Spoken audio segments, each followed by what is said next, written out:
hello you. Oh, hello you. Yes, as you can see, it's actually dark here, so I'm completely in the dark. Well, I'm in the dark about a lot of things actually. But yeah, that's because some of us, like some people I know, actually have to go out and do a day's grafting, which I've been driving today for like 9 hours, so I'm particularly tired. I've actually just noticed, you can see all my sun stuff over there. In fact, I just realised that that picture over there of Abbey Road, my son today was actually outside the building where the Beatles did the rooftop concert. Yes, he was. He actually was up while I'd parked for a wee while. He actually then says, "Oh, look where I am." So there you go. For a change, this video's got absolutely nothing to do with you know who. A few videos back, maybe last week I think, or the week before, I actually said I think it's the end of talking about you know who, because I think I said we've come to the end of this, and I didn't really want to talk about him anymore and move on. And of course then he decided, in the worst case of trying to doing the worst case of damage limitation known to man, he then of course sent those extortion letters to the 12, you know, trying to get out a cumulative total of about 50,000 euros, I believe. And then it all started all up over again, and we haven't heard from you know who since. Maybe he's actually realising that was a monumental balls up, and hopefully he'll never do it again. So if he doesn't send any more letters and realises it was a bit of a silly move on his behalf, and due to that move he's lost more of his income due to his patrons ditching him on Patreon, that maybe he won't do it again. So inevitably I think that this may be it. I think we may not discuss him anymore with any luck. I think everybody has made up their own minds.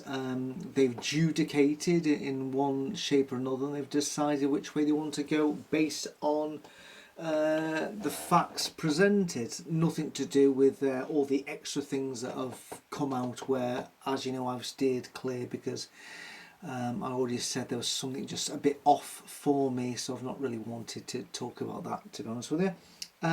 So I decided to do a video today purely because we are nearing a very important date, and that is April Fool's Day. I don't know which country you are if you're watching this video, but in Britain, April the 1st is known as April Fool's Day, and on April Fool's Day we have a lot of jolly japes and different things happen to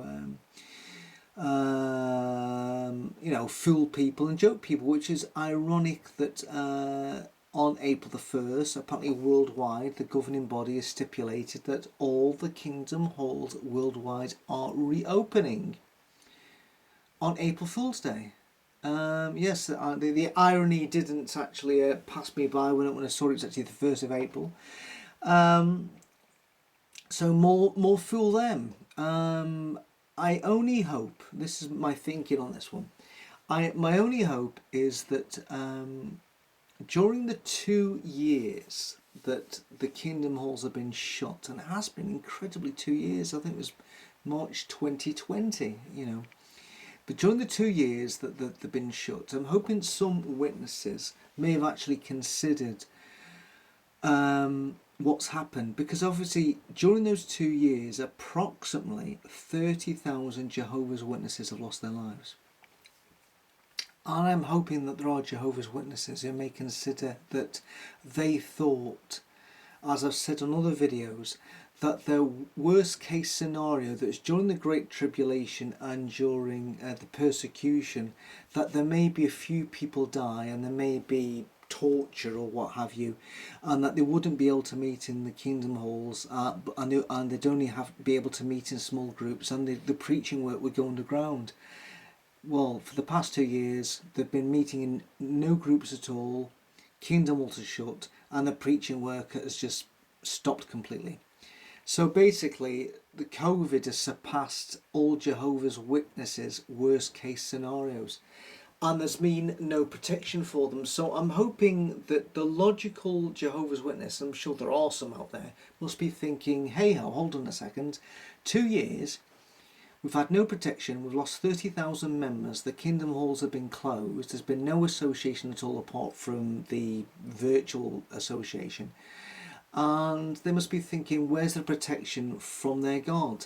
Especially when you think that he said he would protect them, especially when we think that they have been entrusted with this life-saving global preaching work, whereupon of everybody in this earth, the Jehovah's Witnesses believe they are the most important group of people in this earth, because they and they alone have the ability to save other people through the up and coming, virtually just round the corner, Armageddon, and the spectacular slaughter of billions. They alone. And yet any logical Jehovah's Witness must be thinking, well, for 2 years we've had no protection, 30,000 members have died and continue to die, and we've not been able to meet, we've not been able to preach. Where's the protection? Hopefully they'll realise that there is no protection, because their God offers them no protection, just like any God of any other religion offers any of their religious members protection, because basically it's a lot of crap.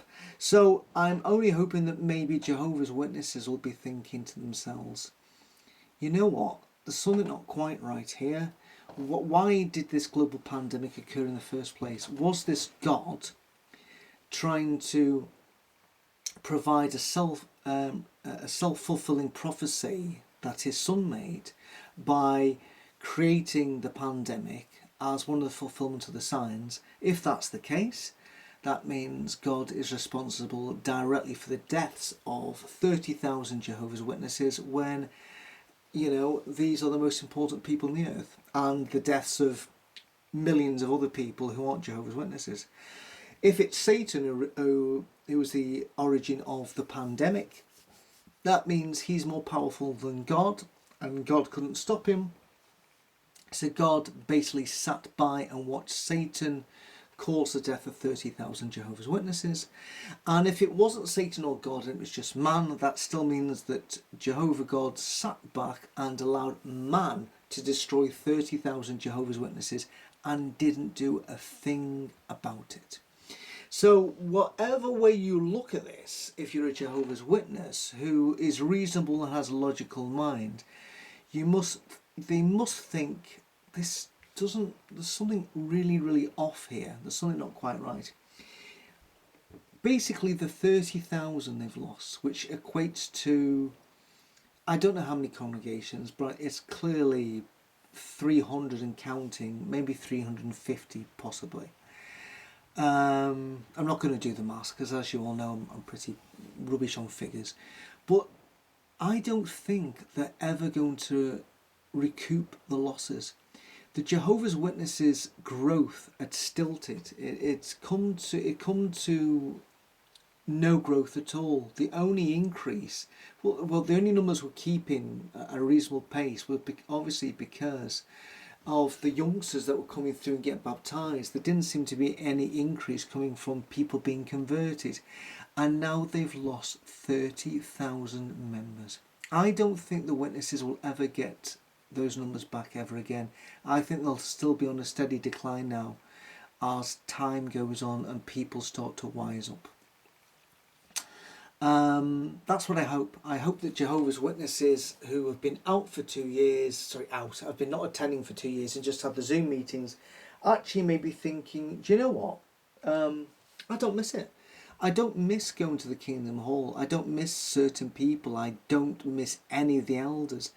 You know, I don't miss the misogyny. I don't miss all the things that happen, the controlling manner, and, you know, us being told what to think. And hopefully they would have thought, you know what, when it comes to April the 1st, April Fool's Day, they will actually decide not to go back. Maybe they'll say, I'm too afraid, I'll still do the Zoom meetings. But they will not actually reattend, and so hopefully that's the case. But obviously for others they will be absolutely chomping at the bit to return back to the Kingdom Halls, because they, of course, made the fundamental error of distancing themselves from any friends or any neighbours or any relatives, because of committing to associating with Jehovah's Witnesses only. So they've probably had nobody to speak to or hug or just have a coffee with for maybe 2 years. So they'll be looking forward to resuming their regular seat in the Kingdom Hall, back to their position, especially if you're a sister, whereupon, well, sister, you know, how does it work? Is it like governing body, district overseers? You still have them, circuit overseers, elders, ministerial servants, pioneers, brothers, and right at the bottom of the pile is our sisters, even though most of them do the pioneering work, but they're still at the bottom rung of the ladder. But a lot of them will be liking to get back into their usual seat, so they can sit in their usual seat in the Kingdom Hall, and they can look to the right, and they can then have a chat to, oh, they can't, because it's dead sister COVID, and also dead sister COVID. A lot of these people will be going back to the Kingdom Halls, and they'll be missing people everywhere, because during the pandemic they actually died. So I would have thought going back won't be the great hurrah as it will be, because they'll be realising, oh God, you know, now it dawns on them, because they haven't been able to go to any witnessy funerals for 2 years.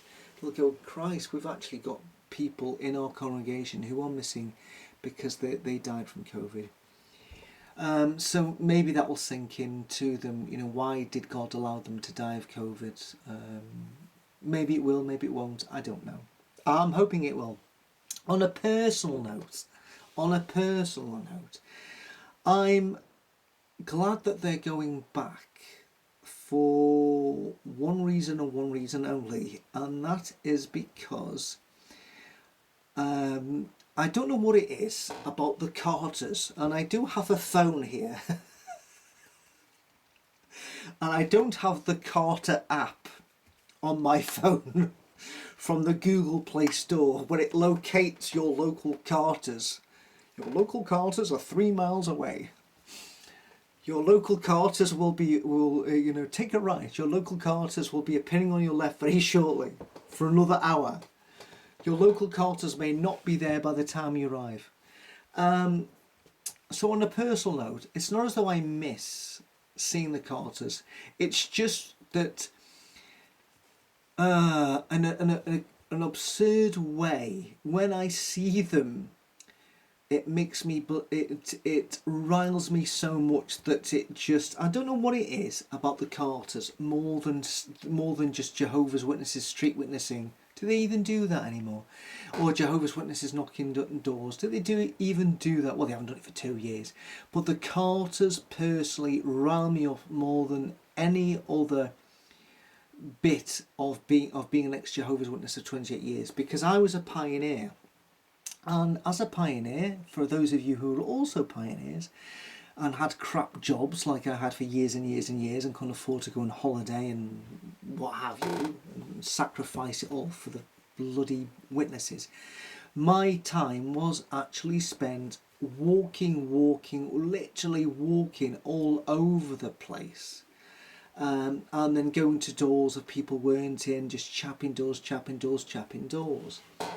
But at least I was making an effort, and when somebody came to the door, I had no idea what their viewpoint was, but my point of being there was then to at least put into their hands some sort of literature, whatever the literature offer was that month, knowing that even if they didn't listen to me, maybe they'd go in and read the material, or somebody else in the family would read the material. So I always thought that I was doing a good thing, not knowing what, as we said, seeds were getting planted by leaving literature. We never knew who eventually would read it. But the Carters just infuriate me, because they seem to be thinking that what they did is the equivalent of what I spent years doing, and it isn't.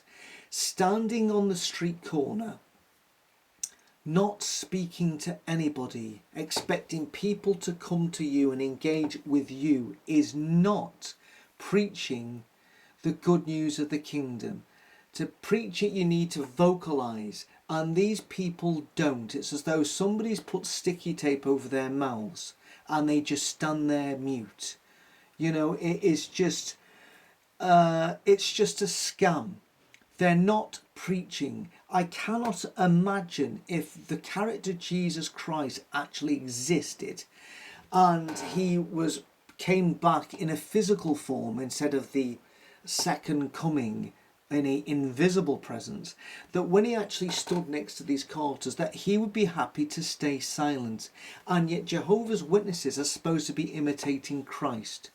It riles me completely, because everywhere I go, and well, I haven't gone anywhere for the past 2 years, but I used to hope that's resuming back this year, yeah.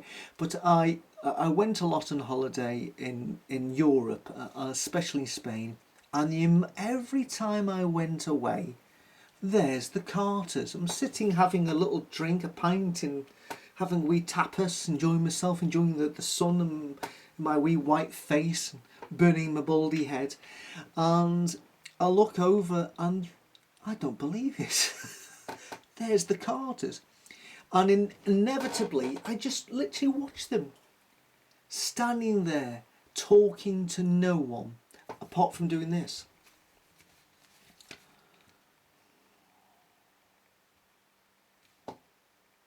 That's all they did.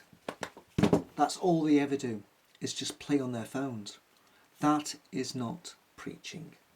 That is, let's think about the mindset here. They believe that only they and they alone have the means of everlasting life, and that every single person walking past them is going to die in the spectacular slaughter that will be Armageddon.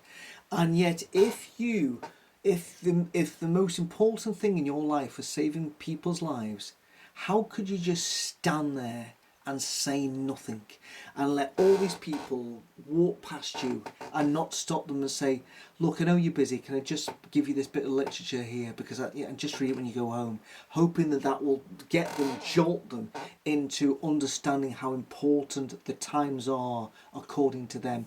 But they stand there silent and wait for people to approach them. And I don't know if anybody saw the video of the last Jehovah's Witness I confronted about this, who was the elder who gave the talk at my Jehovah's Witness elder uncle's funeral. And I said to him, why do you not approach people in the street? And he said, we can't, due to a European law. And I confronted him. He didn't know what it was. I confronted his wife and his children. None of them knew what it was. And I actually put the video up. What is this European law? It doesn't exist. They are not speaking to people because I don't know what it is. I don't know what's going on. Have they become bottle merchants all of a sudden? And to prove that it isn't just a European law is that I toured New Zealand with my family a number of years ago. We were there for 3 weeks, and I'm pretty sure we were still on the North Island. I'm pretty sure we were. And we went to some place. If you've ever been to New Zealand, if you've never been to New Zealand, you need to go. Especially if you're a Lord of the Rings fan. But hey ho, it doesn't matter because it's a fantastic place. So we went to this place which had these canyons in it.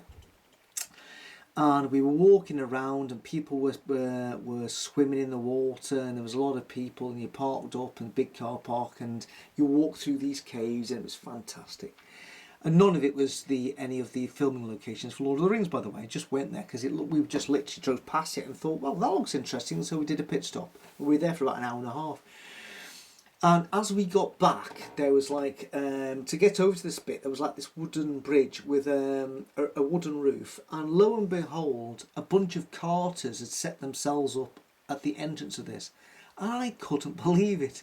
And I actually got my son to pose next to them. Took a picture of it because I still couldn't believe it. Needless to say, he stood next to them. I walked past them.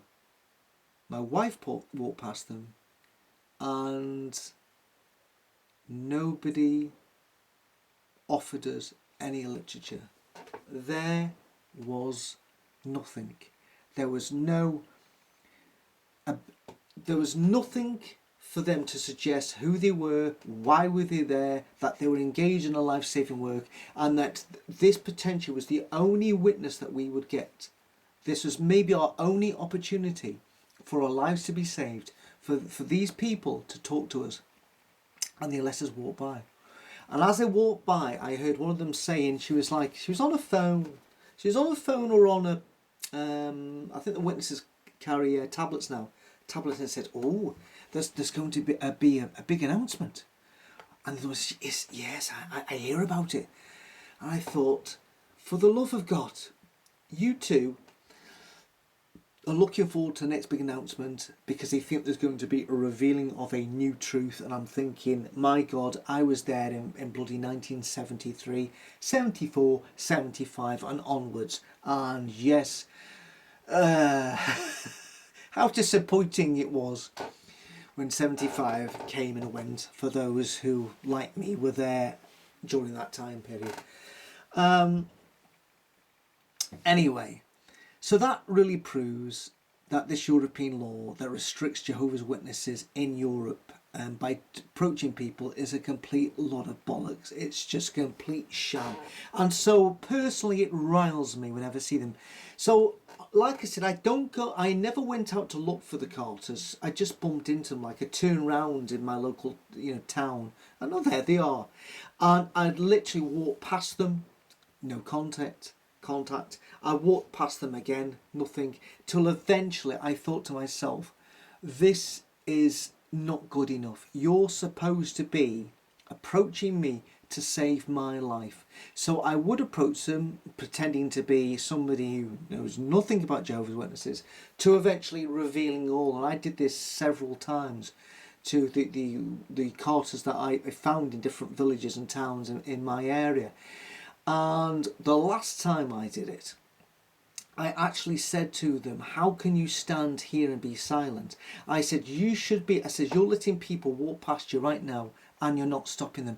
And I actually said, this is what you should be doing. And a guy approached me and I said to him, do you know who these people are and why they're here? I said, that's what you should be doing. I was trying to be a little bit animated to just show this is what you should be doing. But it's just bizarre. They don't do it anymore. And it really, of all the things about Jehovah's Witnesses now, that infuriates me the most, because of all the hours and years that I spent actually going to people's doors, that these people count their time standing there saying nothing, saying and believing that they are still dispensing this good news of the kingdom. You're not.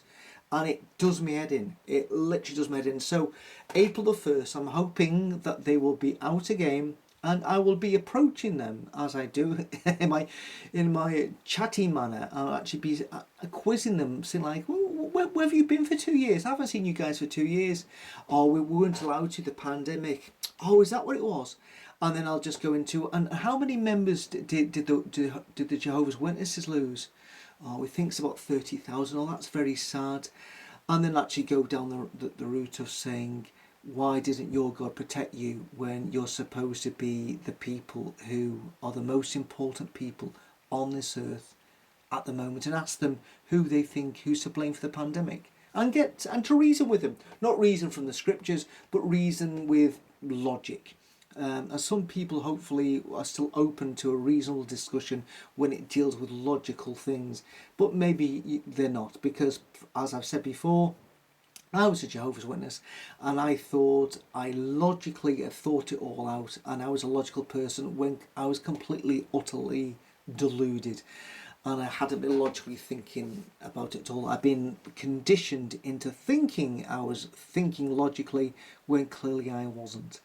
So that's what I hope that will happen. I hope they'll return out to chapping the doors, because I would love a Jehovah's Witness couple to come to my door, because I know that I probably know more about the faith than them, and I'd love to come to the doors and just talk to them and witness to them about their religion, and try to reason, not from the scriptures, again, just reason from logic. Because when they bring out the Bible, as witnesses have come to my doors beforehand, I just say, look, you don't need to do that, because I know exactly what you're going to say.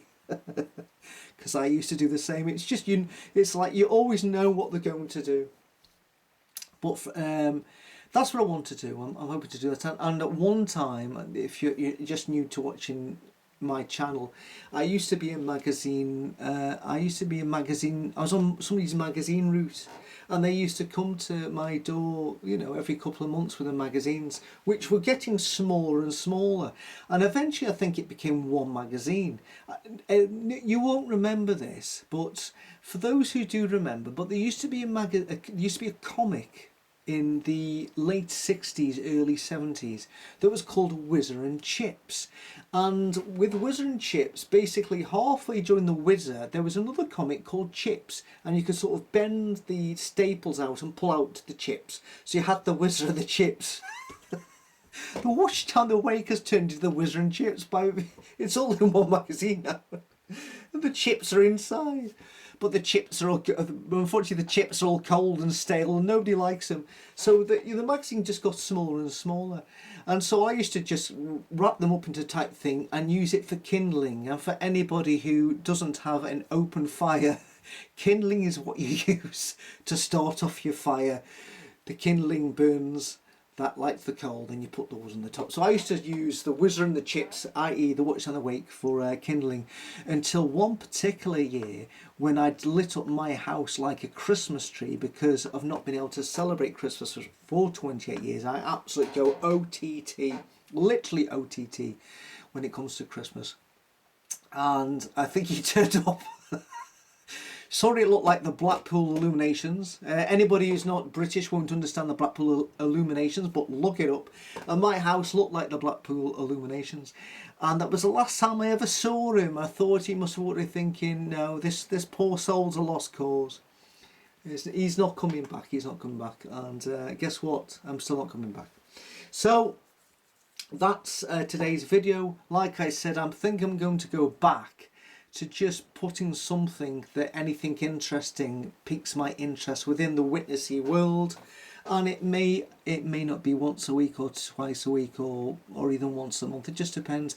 I just hope that we don't get any more of those litigation letters, and I'm finished with talking with who anymore. I am done on the subject. I really am. I think it's time that all of us, including him, moved on with our lives and talked about things. When you look, for instance, at the moment, the things that happen in Ukraine, and literally I struggle to hold back the tears when I watch the news. Literally, I'm, when you're about to cry and you feel that lump in your throat. I get that when I watch the news. In fact, some nights I can't watch it. I literally struggle to not break down because of the circumstances I see people in. So, you watch that and it just puts everything into context with your own personal life and this whole shit show in relating to who.